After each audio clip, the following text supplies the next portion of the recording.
अस्सलाम वालेकुम। आज की इस वीडियो में हम सज़म्बू के पेपर रिकंडक्ट होने के बारे में बात करेंगे। क्या ये अपडेट एजी के आईसीटी और जीबी के स्टूडेंट्स के लिए एक अच्छी खबर है या एक नया चैलेंज।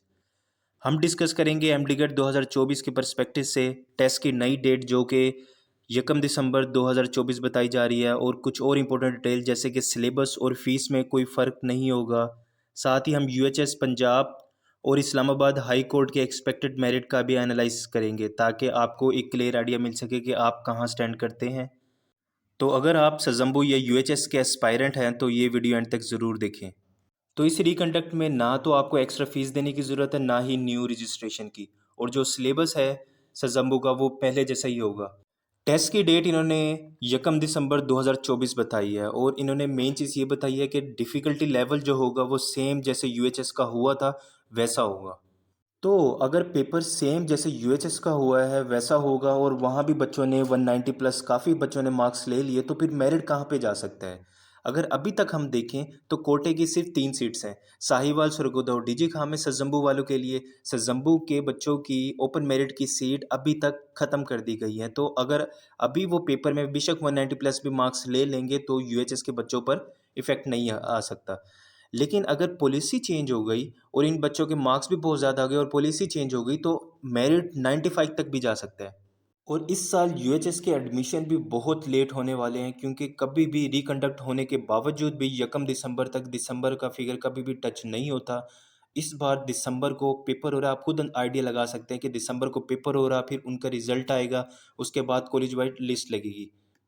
और पंजाब में कोई रिकंडक्ट नहीं हो रहा, सिर्फ सज़म्बू वाले बच्चों का हो रहा है और सिंध का हो रहा है। पंजाब वाले बच्चों को टेंशन लेने की ज़रूरत अभी तक तो नहीं है, लेकिन अगर पॉलिसी चेंज हो जाती है, वो ओपन मेरिट पे अप्लाई कर देते हैं, तो ये बहुत ही डेंजरस न्यूज़ है यूएचएस स्टूडेंट्स के बच्चों के लिए।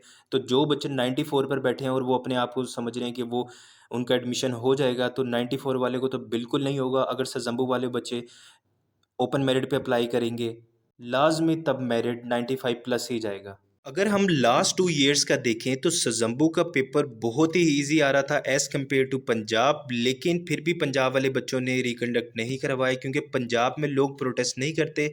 सज़म्बू में रिकंडक्ट होने की वजह सिर्फ ये है कि उन बच्चों ने प्रोटेस्ट किया है, वकील्स हायर किए हैं, जिस वजह से ये रिकंडक्ट पे जा रहा है। हालांकि जैसे कि देखा जाए तो इनका रिकंडक्ट नहीं बनता था, इनको सिर्फ ग्रेस मार्क्स मिल जाने चाहिए थे। कुछ चीज़ों का डिफ़िकल्टी लेवल की बात नहीं होती। पेपर रिकंडक्ट तब होता है जब पेपर लीक होता है, तब पेपर रिकंडक्ट होता है। तो ये कोई तुक बनता नहीं था कि पेपर दोबारा करवाएं, लेकिन उन्होंने ये चीज़ करवा ली है। और सिंध में रिकंडक्ट की डेट तकरीबन 17 से 24 नवंबर के दरमियान में होगी, और ये आईबीए कराची की जानी से लिया जाएगा। और पंजाब के स्टूडेंट्स ज़्यादा घबराए नहीं, बस दुआ करें कि कोई पॉलिसी चेंज ना हो, क्योंकि अगर पॉलिसी चेंज होती है तभी इफेक्ट होगा। अभी तक तो सज़म्बू की सिर्फ 3 सीट्स है, तो बेशक पेपर लेवल इजी भी होगा, इनके मार्क्स ज़्यादा भी आ जाएंगे, तो यूएचएस के मेरिट पर कोई इफेक्ट नहीं होगा। इनकी सिर्फ 3 सीट्स हैं। अगर पॉलिसी चेंज होती है तभी इसका इफेक्ट होगा, वरना नहीं होगा। इंशाल्लाह जो होगा बेहतर होगा। अल्लाह ताला आप लोगों के लिए बेहतरी करेंगे, आमीन। और जैसे कि क्लासेस किंग एडवर्ड की जनवरी में स्टार्ट हो जाती है और निश्चित और बाकियों यूनिवर्सिटीज़ की फेब में स्टार्ट हो जाती हैं, अब तकरीबन इनमें एक एक महीने का गैप आ जाएगा। और यूएचएस में तो कोई रिकंडक्ट हो नहीं रहा। उनके पोर्टल तकरीबन नवंबर फर्स्ट वीक में या सेकंड वीक में ओपन हो जाएंगे, लेकिन जब फाइनल मेरिट लिस्ट होती है वो तभी लगेगी जब सिज़म्बू और सारे रिजल्ट आ जाएंगे।